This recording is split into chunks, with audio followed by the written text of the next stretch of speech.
أن سعدا رضي الله عنه قال للنبي عليه الصلاة والسلام: إن أمي توفيت، أفينفع أن أتصدق عنها؟ إن أمي توفيت أفينفع أن أتصدق عنها؟ قال: نعم، وعليك بالماء. وعليك بالماء يعني عليك بصدقة الماء. فصدقة الماء هي أعظم الصدقات. أيضا إذا ضممت إلى هذا أمرا آخر، ألا وهو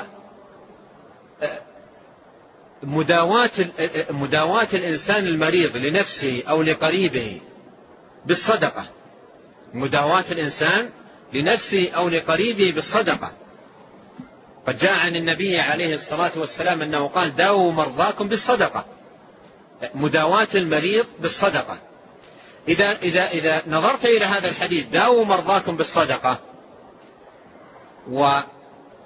وحديث ليس هناك صدقة أعظم من أجرا من ماء،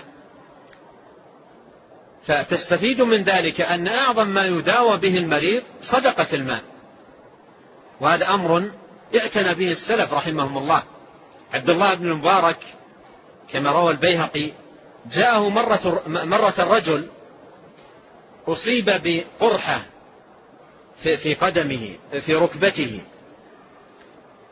ومكثت معه 7 سنوات وهو يعاني منها، وعالج بأنواع من العلاجات ما استفاد. فجاء يعرض على عبد الله بن المبارك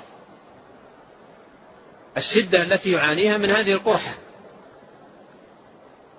فقال له عبد الله بن المبارك: ابحث عن مكان يحتاج أهله إلى ماء فاحفر فيه بئرا، وأرجو الله سبحانه وتعالى أن إن نبع من البئر ماء وسقي الناس أن يجفف الله بذلك قرحتك.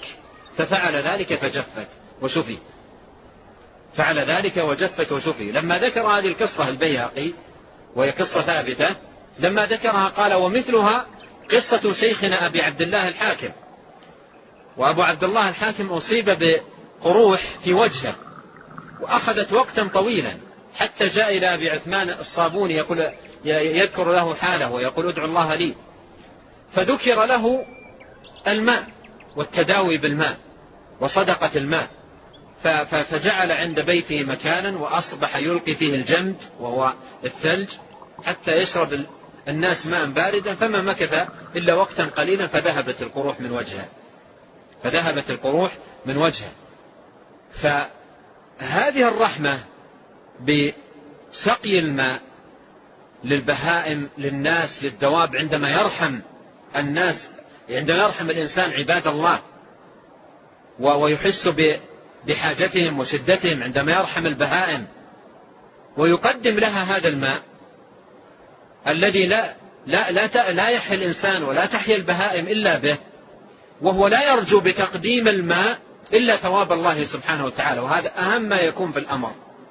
يقدم الماء صدقة لا يبتغي بها إلا ثواب الله عز وجل، لا يرجو من الناس عليها جزاء ولا شكورا، إنما نطعمكم لوجه الله لا نريد منكم جزاء ولا شكورا.